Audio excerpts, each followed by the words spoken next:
اللهم صل على سيدنا محمد وعلى آل سيدنا محمد. Bismillahirrahmanirrahim. Assalamualaikum warahmatullahi wabarakatuh. Alhamdulillahi rabbil alamin. Wassalatu wassalamu ala ashrafil anbiya'i wal mursalin. Sayyidina Muhammad wa ala alihi wa sahbihi ajma'in. Subhanaka la ilma lana illa ma 'allamtana innaka antal alimul hakim. Rabbi shrah li sadri wa yassir li amri wahlul 'uqdatam min lisani yafqahu qawli.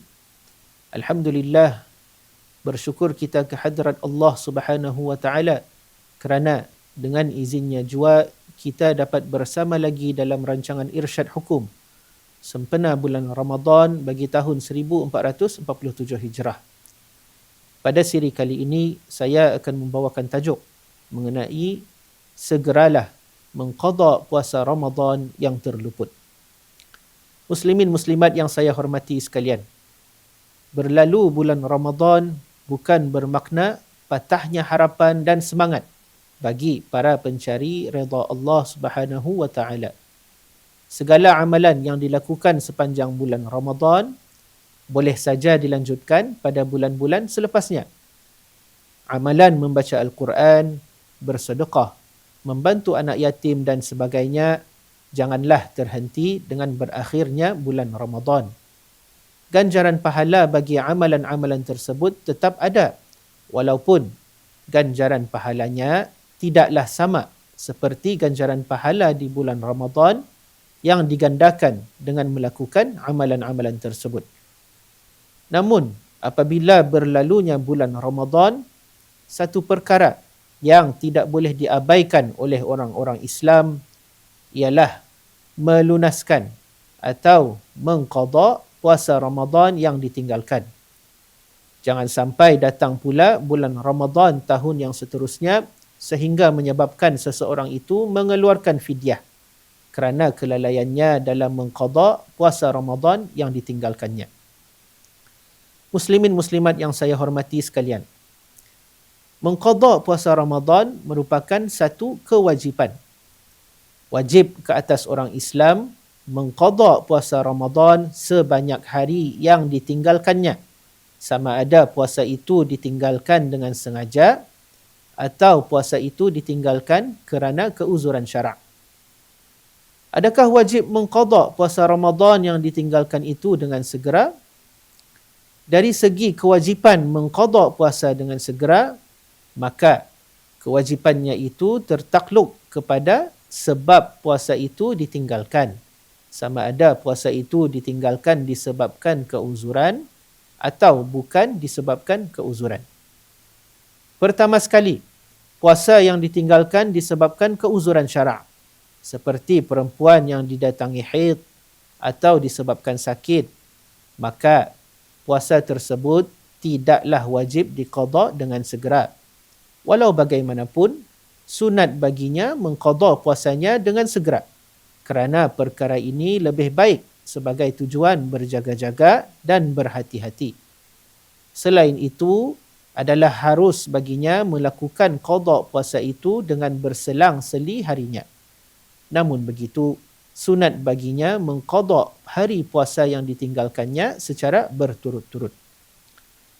Yang kedua, bagi orang yang berbuka puasa dengan sengaja tanpa keuzuran syarak, maka diwajibkan ke atasnya mengqada puasa Ramadan yang ditinggalkannya itu dengan segera, iaitu bermula pada 2 Syawal, kerana sesiapa yang berbuka puasa dengan sengaja adalah fasik dan wajib ke atasnya bertaubat dengan segera untuk melepaskan dirinya daripada kefasikan itu.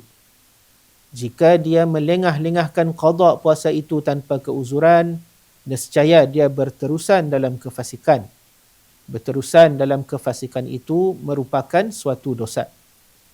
Perlulah diingat, adalah berdosa hukumnya bagi orang yang melengah-lengahkan qada puasa Ramadan sehingga masuk ke bulan Ramadan yang baru tanpa ada keuzuran yang menyebabkan dia tidak dapat mengqada puasanya, seperti sakit yang berpanjangan. Seterusnya, bilakah hari-hari yang dibolehkan bagi seseorang untuk mengqada puasa Ramadan itu? Menurut Imam An-Nawawi rahimahullah dalam kitab beliau Al-Majmu' Syarhul Muhadzab, harus hukumnya bagi seseorang untuk mengqada puasa Ramadan pada sepanjang tahun, kecuali pada waktu yang ditegah untuk mengerjakan puasa qada Ramadan, iaitu pada bulan Ramadan yang seterusnya, pada 2 hari raya, iaitu Aidul Fitri dan Aidul Adha, dan pada hari-hari tasyriq, iaitu pada 11, 12 dan 13 Zulhijjah. Tiada hari yang menjadikannya makruh untuk dikerjakan puasa qada Ramadan tersebut, kerana hari-hari yang makruh berpuasa itu menurut para ulama hanyalah untuk puasa sunat sahaja, seperti melakukan puasa sunat pada hari Sabtu semata-mata atau pada hari Ahad semata-mata.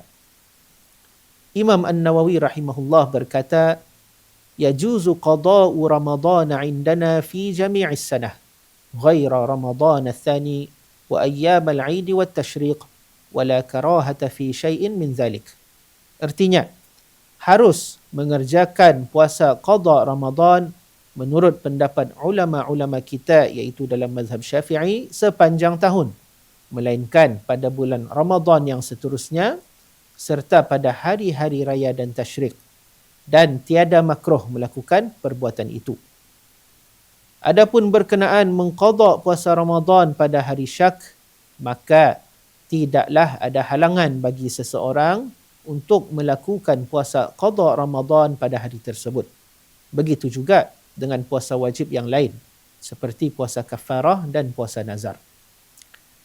Persoalan seterusnya, bolehkah seseorang melakukan puasa sunat jika puasa qada belum dilunaskan? Menurut para ulama Asy-Syafi'iyah, tidak harus, bahkan haram bagi orang yang meninggalkan puasa tanpa keuzuran syar'i mengerjakan puasa-puasa sunat, kecuali setelah dia selesai mengqada puasa yang tertinggal itu. Puasa-puasa sunat hanya boleh dilakukan oleh orang yang mengerjakan puasa Ramadan sebulan penuh, dan juga boleh dikerjakan oleh orang yang tidak berpuasa Ramadan sebulan penuh disebabkan keuzuran yang diharuskan oleh syarak, seperti perempuan haid dan nifas, musafir yang diharuskan berbuka, atau orang sakit. Muslimin muslimat yang dirahmati Allah Subhanahu wa taala, seseorang yang hendak mengqada puasa Ramadan pada hari yang juga disunatkan berpuasa seperti hari Isnin, bolehkah puasa qada Ramadan itu disatukan dengan puasa sunat? Bagi orang yang tidak berpuasa disebabkan keuzuran yang diharuskan oleh syarak, maka diberikan peluang bagi mereka untuk mengqada puasa serta mendapatkan pahala sunat dengan melakukan kedua-dua puasa qada dan puasa sunat sekaligus, seperti melakukan puasa qada di samping puasa sunat 6 di bulan Syawal.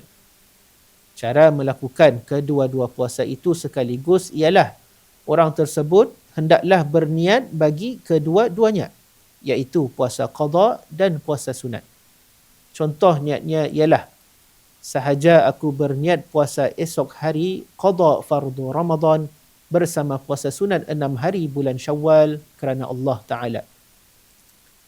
Dengan berbuat demikian, maka dia akan mendapatkan ganjaran kedua-duanya sekali, iaitu ganjaran puasa qada dan ganjaran puasa sunat. Imam Ibn Hajar Al-Haytami rahimahullah dalam fatwanya menjelaskan mengenai orang yang berniat puasa sunat bersama puasa wajib dengan katanya, فَإِنْ نَوَاهُمَا حَصَلَ أَوْ نَوَا أَحَدَهُمَا سَقَطَ طَلَبُ الْآخَرِ وَلَا يَحْصُلُ ثَوَابُهُ. Artinya, jika diniatkan kedua-duanya, iaitu puasa sunat dan puasa wajib, maka dia mendapat ganjaran bagi kedua-duanya. Atau dia berniat salah satu dari kedua-duanya, maka gugur tuntutan yang satu lagi dan dia tidak mendapat ganjarannya. Oleh yang demikian, Orang yang berniat puasa qada, hendaklah dia berniat juga puasa sunat jika dia ingin mendapat ganjaran pahala kedua-duanya.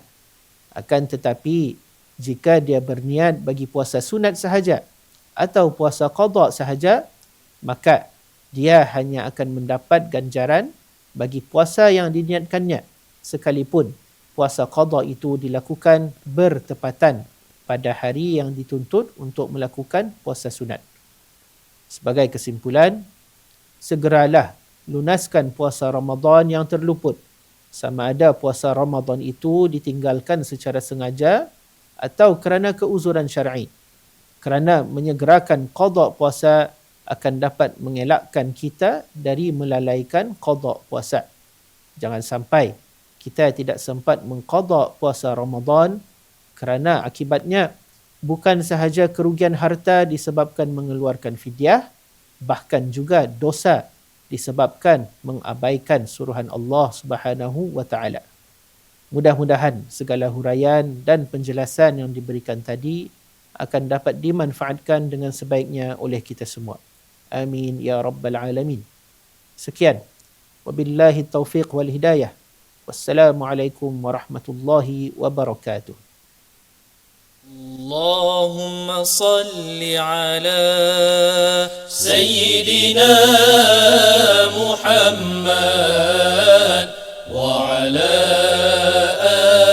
آل سيدنا محمد كما صليت على سيدنا إبراهيم وعلى آل سيدنا إبراهيم